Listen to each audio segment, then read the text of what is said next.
Здравейте, започваме част 2 относно наднормено тегло и как да се направим безплатна операция в Германия, т.е. бариатрична операция. Днес ще разгледаме какво е необходимо да предприемем. Първата ни стъпка е да си намериме болница или университетска клиника около града или селото, в което живеем.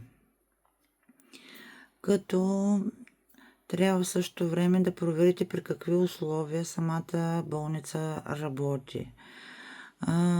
Самата болница също така трябва да има депозитът центрум или висцерал хирургия.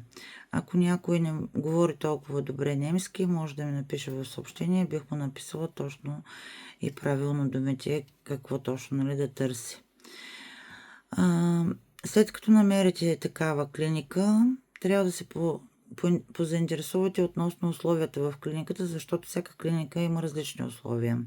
Например, едната клиника, която е на 20 км от мен, извършват такъв тип операции, но след като направя необходимите прегледи, които изискват от мен, аз трябва да си подам документи към здравната каса и да очаквам одобрение от здравната каса. Докато клиниката, която е на 50 км от мен, университетска клиника, там ти дават листа с прегледите, които трябва да преминеш и не се занимаваш с нищо повече от това. Всичко останало те го подават към здравната каса за одобрение. Смисъл такъв, че вие нямате абсолютно никакъв ангажимент да чакате, защото понякога, когато подаваш към здравна каса, това може да трае 3-4 седмици и повече.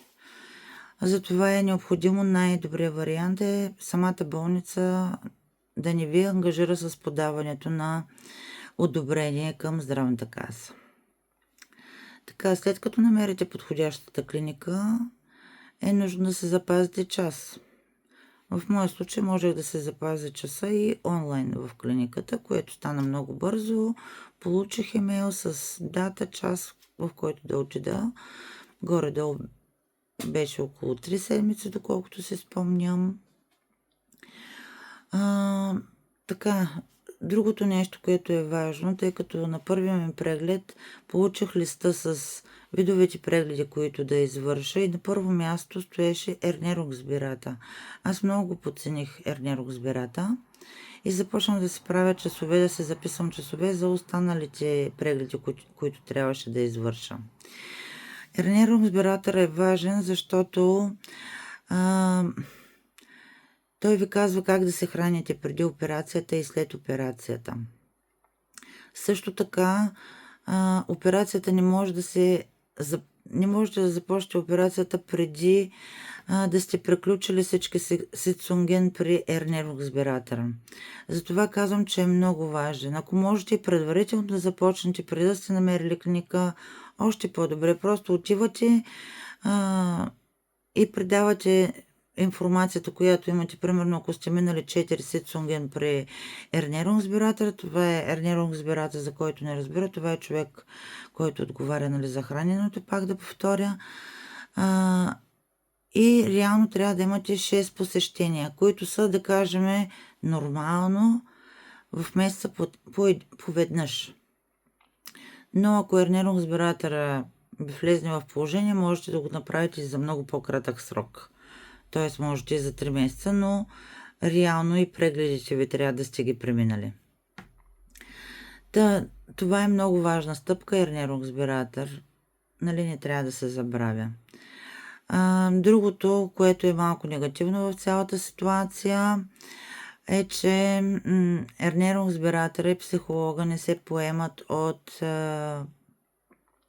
здравната каса. Тоест на мен ернероксбиратор ми излезна 350 евро за 6 посещения, или т.е. 6 пъти се чувахме по WhatsApp с дамата, която аз избрах.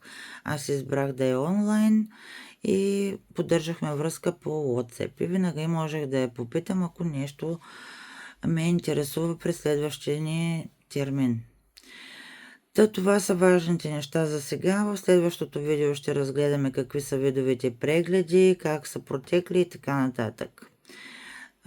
Правя ги видеята кратки. Сега по принцип това излезе малко по-дълго, но Гледам да ги правя кратки, за да могат да се асимулира цялата информация, за да може да се записва правилно.